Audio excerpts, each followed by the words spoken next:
Please mind the gap between the train and the platform.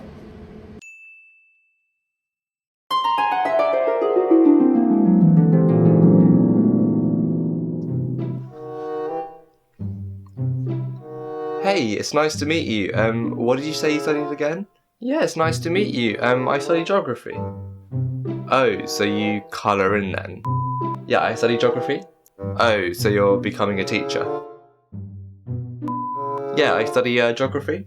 Oh, is that because you failed your A-levels? Oh, did you make sure you stocked up on your colouring pencils before coming to uni? You guys just look at maps, right? What is up guys, it's Anpu and I'm back with another video. I hope you guys are doing well. I'm going to talk to you about the degree that I'm doing at university. Now, I study geography and it's, people have no idea what we do in this degree. People also, for some reason, look down upon people who do geography. Like when I mention my degree to people, they always have, not everyone, but the majority of people, they kind of look down upon geography and they think that it's an easy subject which you can do, like if you failed your A-levels, and it's just a subject, it's like an excuse of a subject. They might think that you're not clever enough to do other subjects, and yeah, they kind of a little bit disappointed when you're like, oh, I do geography. I think there's a lack of knowledge in the general public about what us geographers do at university and beyond. So this video is just going to tackle that, and I'm going to give you just a little brief introduction into what you can expect from doing a geography degree at university. I hate the assumptions that people have about my degree. Geography aims to solve and tackle the problems that humanity is facing in the modern world.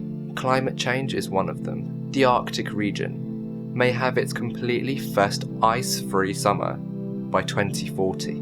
Glaciers around the world are melting. 2016 was the hottest year on record, setting a new high for the third year in a row.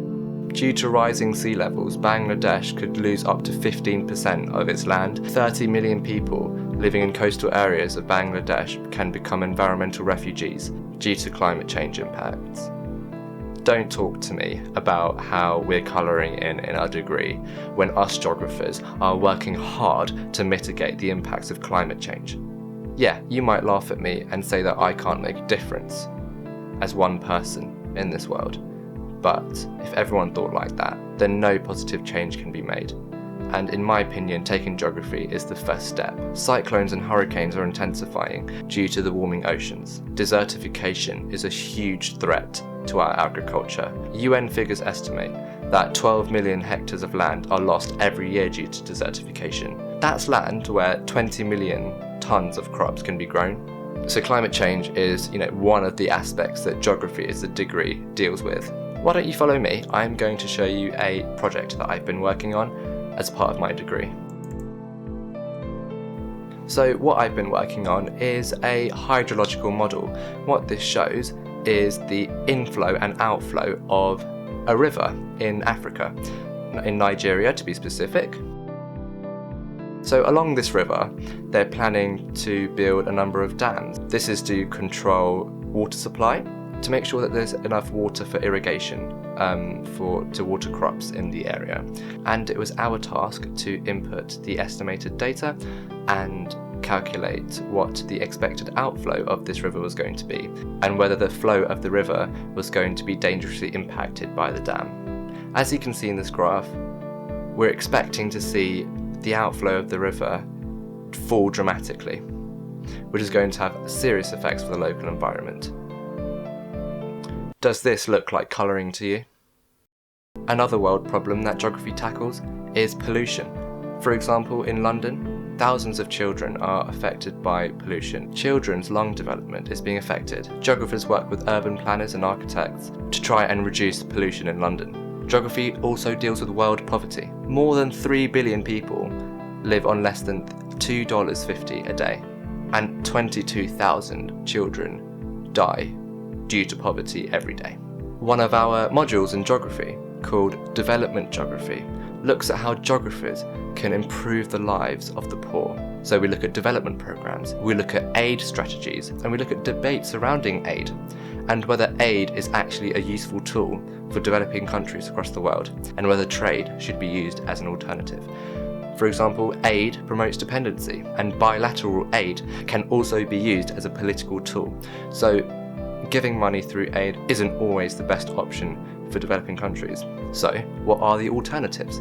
GM food, genetically modified food, could be an alternative to increase the world's food supply. But there's a very big debate around this, so geographers work with biologists to ensure that our food supply is safe to eat. Another aspect of geography is coding. In one of our modules called Data Analysis, it was our task to look at deprivation levels in London, and we looked at variables such as health, unemployment, and education to physically map where the most deprived areas and boroughs were in London. And we physically had to learn coding to do this. Does this look like colouring to you? Yeah, I'm really going to have to use a lot of my colouring pencils for this task, aren't I? Oh yeah, and I forgot to mention, we do look at maps, but did you know that the map that you're used to, the world map, is an utter lie?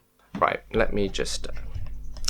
This is the map that you're probably used to seeing all over the world, no matter what country you go to. No matter who you ask in the world, they'll be able to recognise this map. But have you ever wondered why the UK is located slap bang in the middle?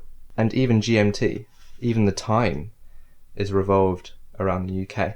And this represents Britain's colonial history. And we look at how, geographically, the size of countries are a complete lie. Greenland, over there, the size of Greenland seems pretty big on the map compared to Africa. They look almost the same size, but that is completely not true. Greenland should be much smaller and Africa should be much bigger. And there's a hidden reason why Africa's size is reduced on the Mercator projection.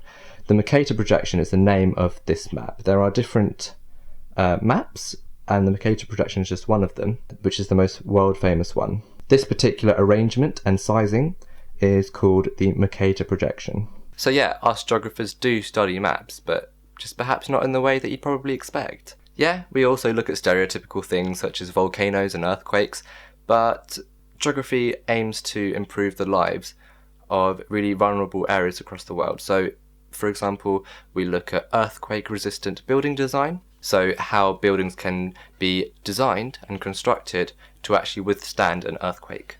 We also learn about geopolitics, and we've looked into the Israel-Palestine conflict. We have studied concepts such as neoliberalism, concepts such as premillennial dispensationalism. We've looked at all sorts. So yeah, this is what I love about geography. We learn about such a variety of topics, and we delve ourselves into various 21st century issues. But we also do cultural and historical geographies, where we look at archives and manuscripts in the past.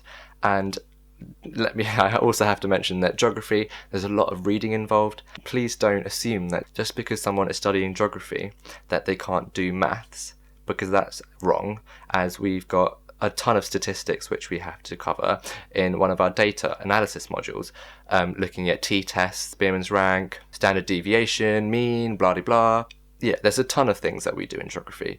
And I guess my overall message of this video is, please don't bash another subject at university or another discipline just because you don't know enough about it. Yeah, it might be light-hearted banter, and I probably just took it to some next level with the dramatic music in the background and stuff, but at the end of the day, when it's recurring and it's the same dead joke, that's why I decided to make this video, is because actually it's not a joke. A lot of people don't know what we do in geography, so feel free to share this with your friends if you do geography.